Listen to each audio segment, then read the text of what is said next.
이재명 정부의 여러 가지 지금 정상 회복, 일상 회복의 여러 가지 정책을 펼쳐나가는 것은 매우 중요한 게 많은데 첫 번째는 경제 아니겠습니까? 그렇죠. 저는 그렇게 봐요. 민생 경제 회복, 또 지금 막혀 있는 수출 문제, 여러 가지 문제를 어떻게 이재명 대통령이 리더십을 발휘해서 그걸 만들어낸, 특히 경제 1분기에 마이너스 성장이에요. G20 중에서 꼴찌입니다. 그렇죠. 이 문제 어떻게 보십니까, 대표님? 근데 취임 전까지의 경제 나쁜 것은 네. 윤석열의 무도한 계엄이었다 이렇게 그렇죠. 설명할 수가 있어요. 그러나 네. 취임 이후에는 그런 설명이 안 통할 거라고요. 그렇죠.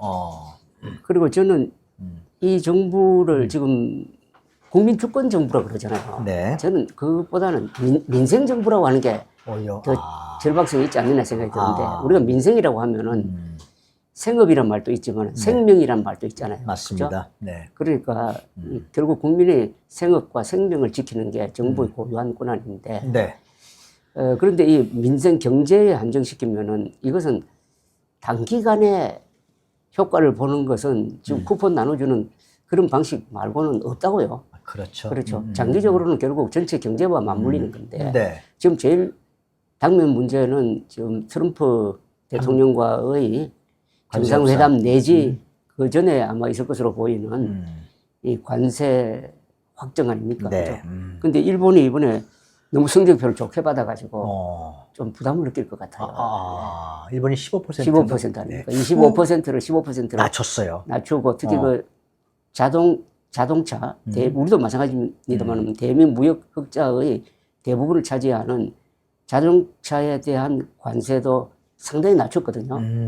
그러니까 이재명 정부가 그것 비슷한 정도의 성적표를 받아야 되지 않느냐 하는 그런 큰 부담이 있을 것 같아요. 일본이 15%로 서로 합의한 거는 대한민국 정부한테도 굉장히 부담이 갈 수밖에 없다. 그런 이제 일본의 전략은 대미 이제 투자를 5,500억 달러 보장한다. 이제 정부가 주로 보증을 쓴다는 정부가 보증. 예. 그리고 미국산 살수입 그걸 허용을 했거든요.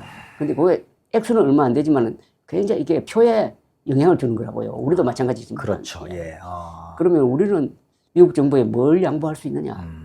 쌀 그리고 소고기는 타협 대상이 아니다라는 식으로 하고 있는데 네네. 그럼 뭘 트럼프, 미국을 만족시키는 게 아니라 트럼프를 만족시켜야 돼요. 그래서 지금 그러면은 주둔비를 대폭 늘리는 거 네. 또 하나의 방법인데 저는 그건 좋다고 봐요. 그래요? 주둔비 지금 뭐 한 15억 달러 정도인데 그게 사실은 우리 주한미군의 중요성에 비해서는 큰 돈이라고 볼 수 없잖아요. 저는 50억 달러 내도 된다고 봅니다. 네네. 우리가 얻을 게 있다면. 지금 위성락 실장도 미국에 가 있고요. 조현 장관이 간다 그랬는데 그 다음에 또 여한구 통솔교섭본부장 또 산자부 장관 다 달려갔어요. 워낙 중요하다고 보는 거죠. 이게? 그런데 이게 트럼프 대통령의 그 심리 상태를 잘 살펴야 되거든요. 그래요. 그러니까 이게 퍼스널 완전 개인적인 로비라 그럴까 그게 있어야 되는데 우리 정부는 아직 그게 없는 것 같아요. 일본의 경우에 보면 공을 많이 들였습니다. 네, 그래요. 제1기 트럼프 정부 때 트럼프가 제일 좋아했던 사람이 두 사람이었어요. 한 사람이 아베 총리였고 또 한 사람이 영국의 보리스 존슨인데 맞아요. 맞습니다. 네, 보리스 존슨은 아마 트럼프하고 좀 성격이 비슷한데 그런데 아베 전 수상이 암살되고 나서 그 부인이 또 트럼프 당선되자마자 갔잖아요. 만났습니다. 또 아주 트럼프가 그 아베 수상 부인을 잘 이렇게 대우하고 그때부터 이제 접촉이 풀리기 시작하더라고요. 그래서 일본 수상하고 정상회담도 빨리 이루어지고 한 것이 바로 이런 성적표로 나왔다고 생각합니다. 그런데 우리는 그게 아직 없는 거죠. 그게 좀 빨리 만들 수도 없고. 그렇군요. 자, 이재명 대통령을 세 번째 만나셨는데 그게 좀 지났죠? 두 번째만. 두 번째인가요? 후보 시절에 한번 만나고 지난번엔 지난 11일 저 대통령실에 가서 초청을 받아서 예. 뭐 점심을 같이 했고 그랬습니다. 첫 번째 만남과 두 번째 만남 이재명 대통령이 좀 느끼실 때 어떤 다른 점이 좀 있었습니까? 또 동일했습니까? 인간적 느낌은 별 변화가 없더라고요. 안정적이고 그분이 주는 대통령으로서의 좋은 인상은 항상 웃고 서두르지 않고 또 말을 정확하게 하고 네. 또 쉽게 하고 하는 장점이 있습니다. 네. 다만 지난 기자회견은 그렇지 않더라고. 아주 말을 길게 하더라고요. 그럼 기자회견 형식을 좀 바꿔야 된다고 보는데 이 기자회견은 단문 단답식이 좋거든요. 그러려면 기자들이 질문을 잘해야 돼요. 그렇지. 두 가지 묻겠습니다. 그렇게 하지 말고 하나를 물어야지. 그렇지. 예, 예. 뭐 추가 질문도 할 수도 예, 있는 거고 예. 저희가. 그래서 그 웃는 얼굴, 안정된 모습, 음. 낙천적인 게 이 국민들을 안정시키는데 도움이 됐다고 봅니다. 그러나 그건 오래 가지 못하고 결국 나중에는 정책을 통한 실적으로 평가를 받지 않습니까? 그렇죠. 예. 결과가 나와야 되는 거죠. 네. 지금까지는 하여튼 오늘이 내일인가 50일이래요. 특히 50일 동안에 이재명 대통령이 하여튼 인수위 없이 보궐선거로 그렇죠. 이제 된 대통령인데 나는 굉장히 열심히 한 거는 사실인 것 같아요. 그죠? 그건 뭐 공직사회도. 국민들의 지지율이 어. 말해주고 있다고 생각합니다. 60% 중반 내지 후반의 네. 지지율이죠. 예. 네. 그 점의 비결은 뭐라고 대표님 보십니까? 근데 그게 요 앞에 윤석열 대통령 마지막 지지율이 20%대 밑으로 떨어졌잖아요. 네네. 계엄 선포. 예. 그 기저 효과가 좀 있는 것이고. 기저 효과 있다. 그건 뭐 부인할 수가 없겠죠. 예. 근데 이제 네. 좀 이런 문제도 있습니다. 네. 인사로 들어가면은 이게 인사는 항상 말씀이 많아요. 어쩔 수 인상이 없죠. 제대로 특히 첫 내각 인사가 박수 속에서 이루어진 경우는 별로 없어요. 다 실수를 합니다. 이번에 실수한 부분, 네. 뭐 성공한 부분도 있고 실수한 부분도 있고 그래요. 전체를 뭐 실수했다고 볼 수는 없어요. 예. 그 몇 가지 부분 어떻게 보면 그게 사소한 거예요. 네. 예, 근데 여가부 장관 자리가 그렇게 중요한 자리는 아니라고 저는 생각을 합니다. 맞습니다. 근데 예. 그 자리에 지명된 사람을 놓고 근한 보름 동안 너무 시간을 끌고 그런데 이게 어떤 단계가 있어요. 이거 대통령이 감당할 수 없다고 하는 단계는 어떤 단계냐 하면은 한겨레 신문과 조선일보가 그리고 SBS와 MBC가 똑같은 목소리로 비판을 하면은 감당이 안 되는 그건 감당이 안 되는 거예요. 그럼 연동돼 가지고 민주당 안에서도 반발이 일어나는 그렇죠. 그게 강선우 이 후보자의 경우에는 일주일을 넘으면서 그 현상이 일어나더라고요. 그때 빨리 교체를 했어야 되는데 그런 시간을 조금 놓친 생각이 들고 그래서 앞으로 이 인사는 참 어려운데 후보실에 만났을 때 아주 명언을 했어요. 네. 친하다고 무능한 사람 임명하면은 고마워하지도 않고 사고 치는 경우가 있다. 대통령이 그렇게 얘기했었나요? 저는 앞으로 그 말을 다시 한번 상기하고 그러려면은 인사 담당하는 분들이 좀 맑은 사람이라야 돼요. 맞아요. 그러니까 성격이 칼같고. 좀 차다고 할 정도로 객관적이고 그리고 정보가 많아야 됩니다.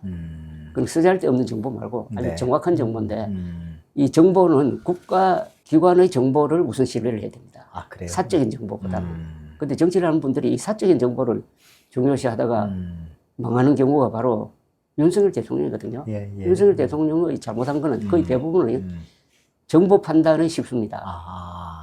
부산 엑스포는 처음부터 안 되는 거였잖아요. 그러다가 된다고 큰 소리 치다가 막상 뚜껑 딱 열어보니까 이 스코어가 말도 아닌 스코어가 나온 건 아닙니까? 그리고 의과대학 정원 2,000명 늘리는 거 이것도 정보 판단의 실수거든요. 네네. 이런 것도 국정원이나 그 관료들한테 정확한 분석을 하도록 했으면 근데 자기가 멋대로 OECD 통계를 왜곡해가지고 의사가 대폭 부족하다 이렇게 나오면서 내지른 건데 그래서 그 결정적인 정보 판단의 실수는 공정한 선거를 부정선거라고 판단한 거 아닙니까?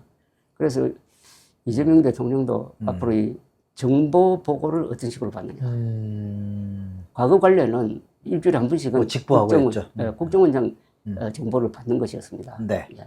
그 이재명 대통령의 공직기강 잡기 이것도 상당히 중요한 대목인 것 같아요. 저는 이번에 그 폭우 문제라든가 지방 공무원들의 나태한 복지부동, 철밥통, 뭐 관피아 그래서 굉장히 공무원들이 하여튼 능력이 굉장히 뛰어나는 사람인데 그런 영혼이 없다 이런 부분들이 나라를 운영해 나가는데 사실상 좀 장애 요소로 작용하지 않았나. 이걸 이재명 대통령이 굉장히 좀 중요시하게 성남시장 경기도지사 경험을 살려서 그런지 굉장히 공무원들이 호소도 하고 같이 나가려고 하는 노력을 하는데 이거 참 쉽지 않을 것 같습니다. 제 생각에는. 뭐 이재명 대통령 밑에서 일했던 성남시장이나 경기도지사 공무원들은 일을 혹독하게 시키는 사람으로 알려져 있잖아요. 네. 그 관료들을 그렇게 부리는 것은 좋은데 네. 관료들의 자존심은 살려줘야죠. 그렇죠. 자존심을 뭐 쓸데없이 살려주는 게 아니라 제일 지금 중요한 게 직업 정신 아니겠습니까? 예. 그렇죠. 주민도 그렇고 관료도 그렇고 자기가 맡은 일이 보람된 거라는 자부심을 심어주려면은 그만한 자율성을 줘야 돼요. 맞습니다. 예. 그리고 좋은 일을 하다가 실수한 것은 그건 봐줘야 됩니다. 그렇죠. 예. 정상 참작을 해야 된다 이 네네. 말입니다. 네네. 덮으라는 이야기가 아니고. 네.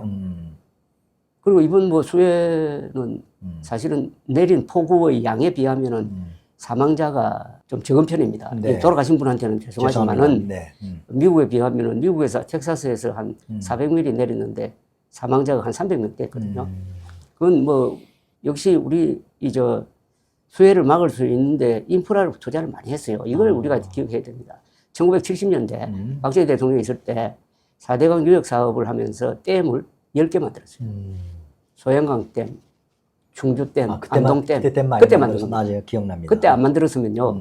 지금 수도권에 2,500만 명 살 수 없어요. 물 부족 사태. 그리고 네. 이명박 정부의 4대강 보호. 이게 인명피해를 줄이는데 밑바탕이 됐고 네. 이번에 또 기민하게 행정적 대처를 한 게 합쳐진 거라고 봅니다. 네. 이 좋은 일은 항상 그 내력이 있습니다. 갑자기 좋은 일이 일어나지 그렇죠. 않잖아요. 그렇죠.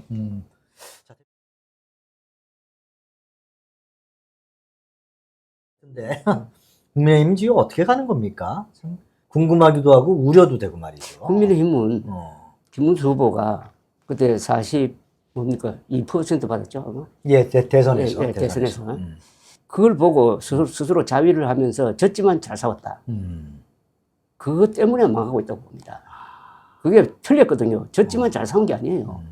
8%포인트 차이로 지고 약 300만 표 아닙니까? 네. 이 대선에서는 크게 진 겁니다. 그렇죠. 그렇죠. 수치로서도 크게 지고, 그렇죠. 그 내용 면에서도 크게 졌는데, 그게 자위하면서 이제 개혁 무슨 혁신 이걸 거부하다가, 결국 그 사람 민심이 정말 무서운 게, 그걸 딱 지켜보는 국민들이 지금 지지율이 반토막 나버렸잖아요. 그죠? 네, 지금 19%, 뭐 그러니까. 18, 뭐 그렇게 나옵니다. 그래서 남은 이 지지층은 연령적으로는 뭐 70대 후반, 대구, 경북 중심, 그리고 상당수는 그분들이 부정선거 음모론을 믿는 사람들일 거예요. 그래요. 그러니까 이 국민의힘 지지층의 문제가 있습니다.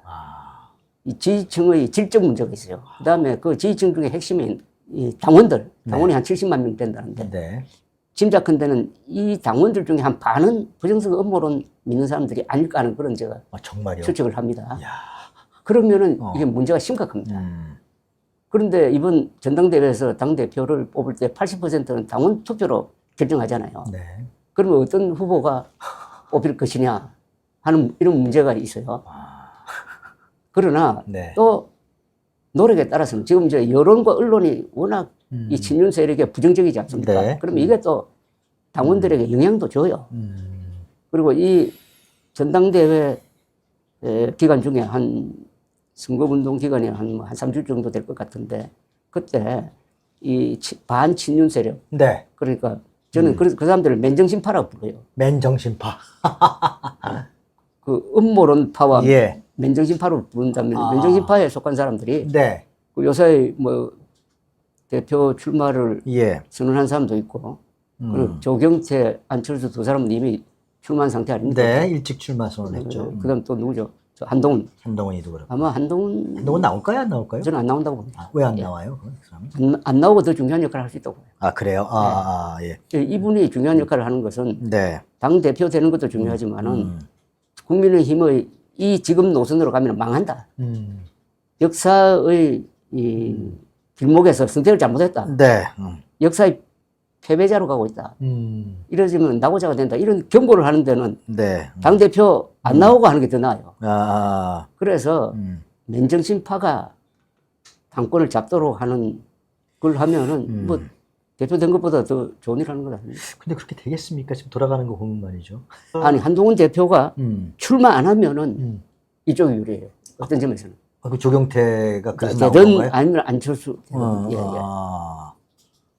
그러니까 한동훈 대표가 출마하면은 네. 이게 친윤 반윤 이런 구도가 되볼 가능성이 있거든요. 확실하게 그렇게 되겠구나. 그렇게보다는 친윤이냐 보수냐 음모론이냐 맨정신이냐 네. 이렇게 나누려면은 한동훈 후보가 뒤에서 오히려 적극적으로 자기 선거운동 이상으로 열심히 하면서 이번 이 당대표 선거의 역사적 의미가 뭐냐 하는 것을 이야기할 때 그게 먹힐 거예요.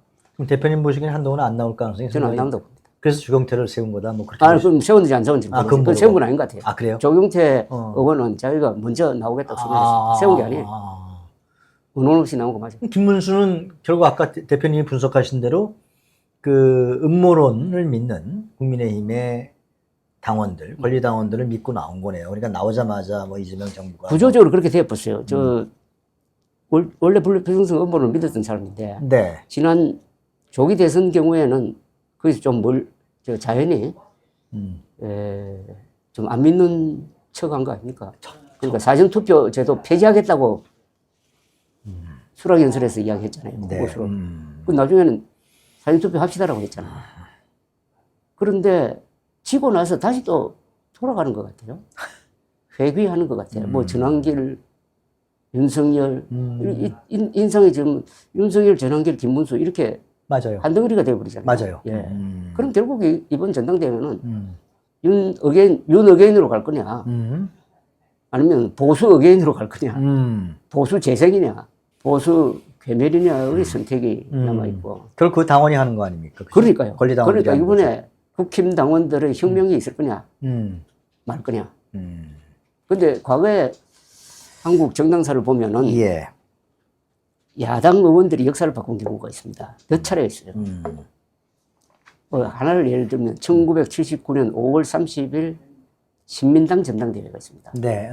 그게 마포당사에 있을 때인데 그때 1차 투표에서 이철성 당시 총재가 1등이었어요. 네. 2등이 김영삼, 3등이 이기택.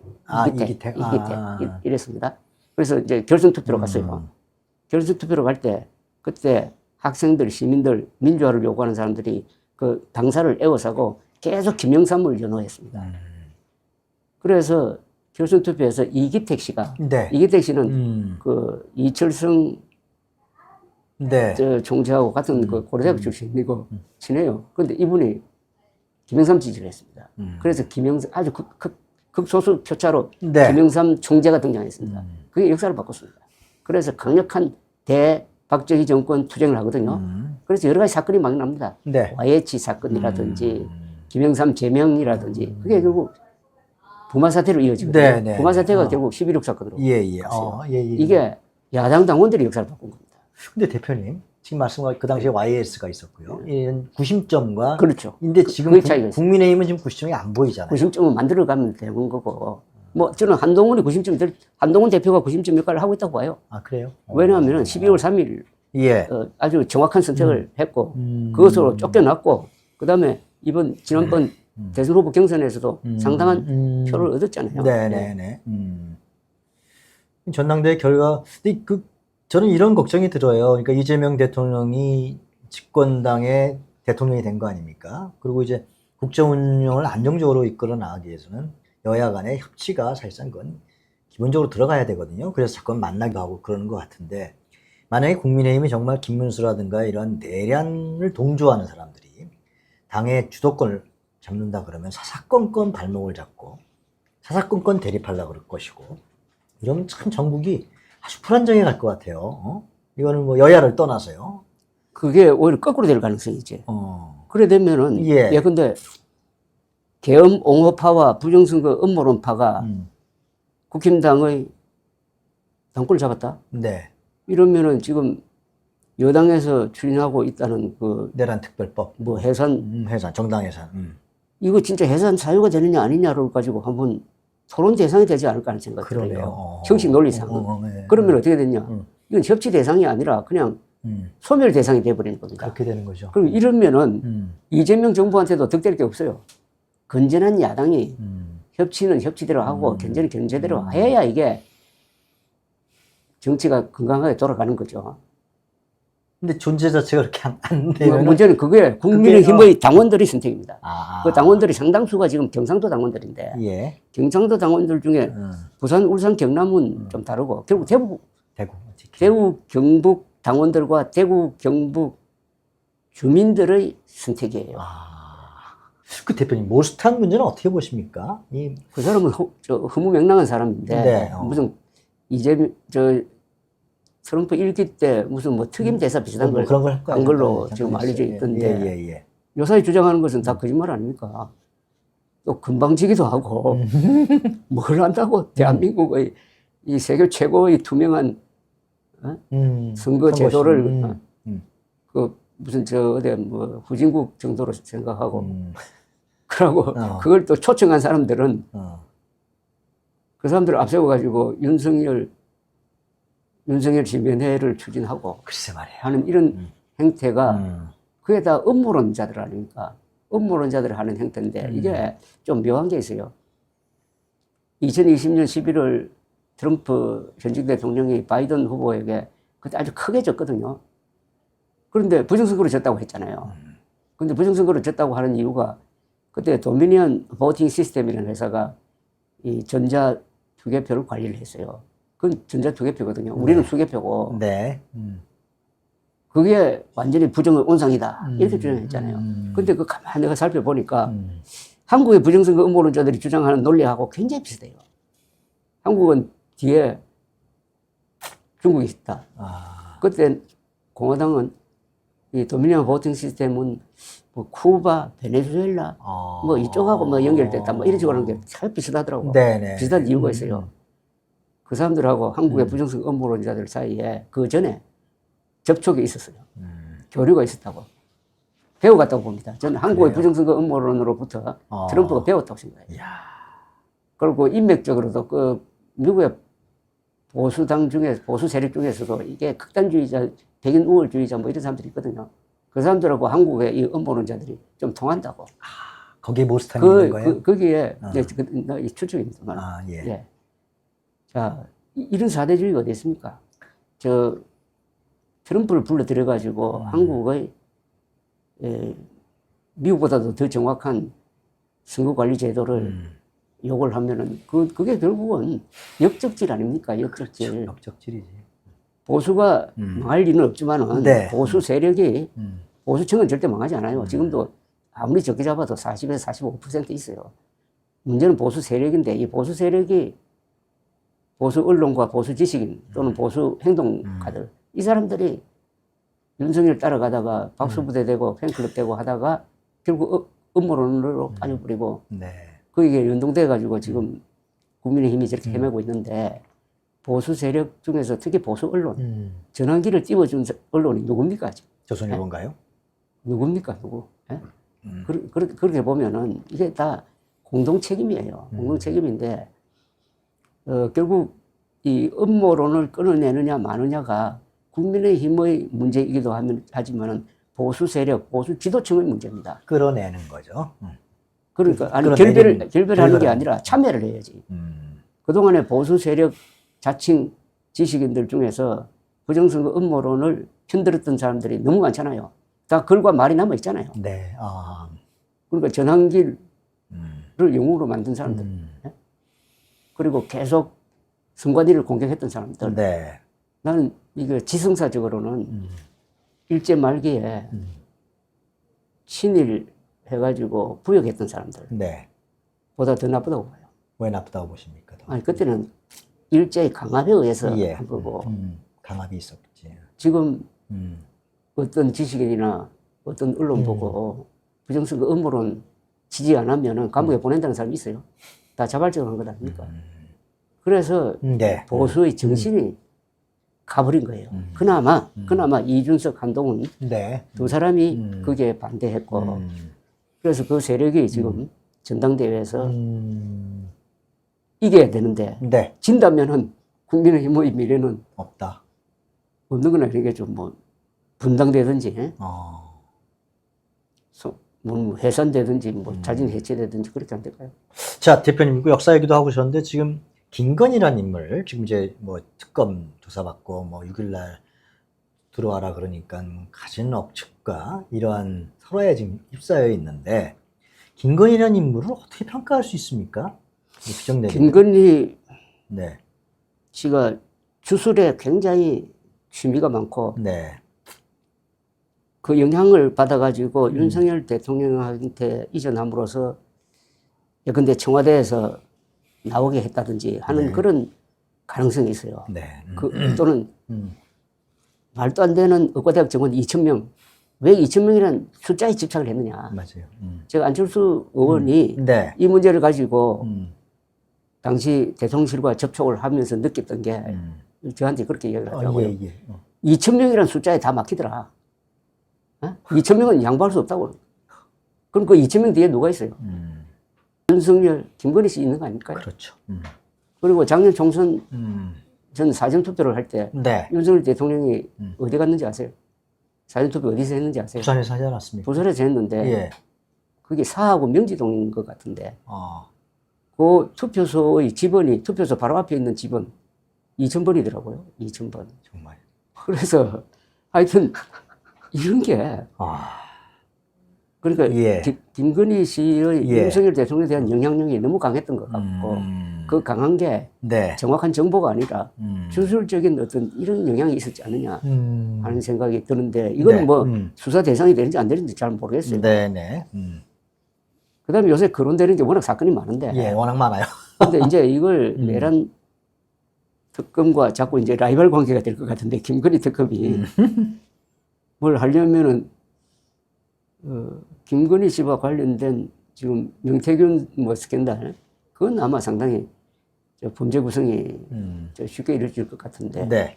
그다음에 이제 목걸이를 받았느냐 안 받았느냐 그런 그 증명해야 할 그런 고리가 있어요. 돈 문제 아니에요. 근데 보면 그 뭡니까 건진법상관 그분이 그 사람. 잃어버렸다고 그랬죠. 예. 그거 참 증명하기 힘들 겁니다. 잃어버렸다는데 그거 증거 찾기가 그걸 찾아내야 되는데 그런데 그런 문제 수사 기술상의 문제가 있다고 생각을 해요. 네. 결국 김건희는 돈이 김건희한테 어떻게 흘러 들어갔느냐. 그래서 지금 그 김건희 특검팀에는 계좌 추적 그렇죠. 전문가들이 그냥 많이 그걸 해야 모여있다. 되는데 그거를 발견해야 되는데 워낙 뭐 그 요리뺀지 조리뺀지 여시같이 다 해놨을 거라고 완전히 다. 이게 문제가 되는 것 같아요. 근데 특검 이야기가 나왔으니까 예. 그래요. 특검이 무리하고 있는 게 있어요. 예.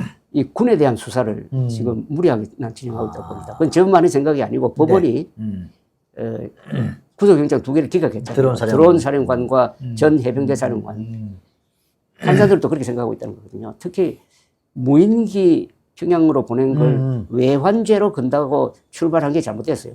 이 외환죄가 성립 안 됩니다. 통모가 있으니까 북한과의 그러니까 통모. 제가 이재명 대통령 만났을 때 이거 외환죄 성립은 무리 아닙니까 했더니 이분 말씀이 그건 특검에서 하는 것이다. 그렇지. 그러나 자신도 그렇게 생각한다. 외국과 통보해가지고 대한민국을 공격하는 그걸 적용하기는 어렵다고 본다.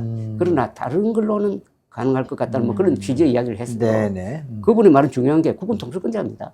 국군 통수권자의 제1 임무는 국군 장교단을 보호하는 거예요. 그걸 굉장히 특검이 참고를 해야 된다고 생각하는데 어쨌든 외환죄로 걸면서부터 언론이 거기에 편성을 하고 또 민주당 쪽에서 그것과 연관시켜서 계속 폭로를 하는데 그게 수사한 결과하고 맞지 않아요. 네. 그런데 지금 군대를 더 이상 흔들면 안 된다고 봅니다. 더구나 드론 이런 거는 비밀 작전이거든요. 일종의 공작 차원이거든요. 이걸 수사 대상으로 삼으면은 정보가 다 노출되고. 아니 그러나 북한의 드론기를 10대까지 띄웠다는 거예요. 언론 보도에 따르면. 그래서 전쟁을 유발시키려고 했다라는. 근데 그걸 가만히 있는 북한을 건드린 건 아니잖아요. 북한이 우리한테 먼저 드론 보내가지고 용산 대통령실 상공을 휘젓고 다니고 오물풍선 떨어뜨려가지고 항공기 이착륙이 중단되는 이런 데 대한 대응이라고 봐야죠. 근데 그걸 계엄의 명분으로 삼겠다고 하는 걸 증명하려면은 그게 문제죠. 그 증명한다는 것은 정말 어렵다고 봅니다. 우선 드론 사령관이 나는 내 소신대로 했다 이렇게 이야기하니까요. 뭐 그건 나 두고 볼 것인데 미리 외환죄로 걸었다는 데 문제가 있고 그다음에 보호해야 할 군사 기밀과 국군 장교단의 사기도 문제고 그다음에 이거 군 작전이나 이런 걸 군 작전이나 세월호 때 구조를 잘못했니 못했느니 이런 걸 가지고 형사적으로 접근하면요. 그다음에 어떤 문제가 생기느냐? 연평도 포격 같은 거 당했다. 그럼 즉시 대응해야 되는데 그 지휘관이 우리 쪽 지휘관이 이렇게 했다가는 또 검찰에 불려가서 조사받을지 모르겠다. 이러면은 대응이 되겠습니까? 그러니까 그건 존중을 해야 됩니다. 알겠습니다. 전쟁하는 사람, 네. 그다음에 이 의사들 이런 사람들은 소방대원들도 마찬가지고 긴급 사안에서 일하는 사람들은 그 자율성을 존중해야 돼요. 알겠습니다. 오늘 바쁘실 텐데 대표님 대단히 감사합니다. 네. 귀한 말-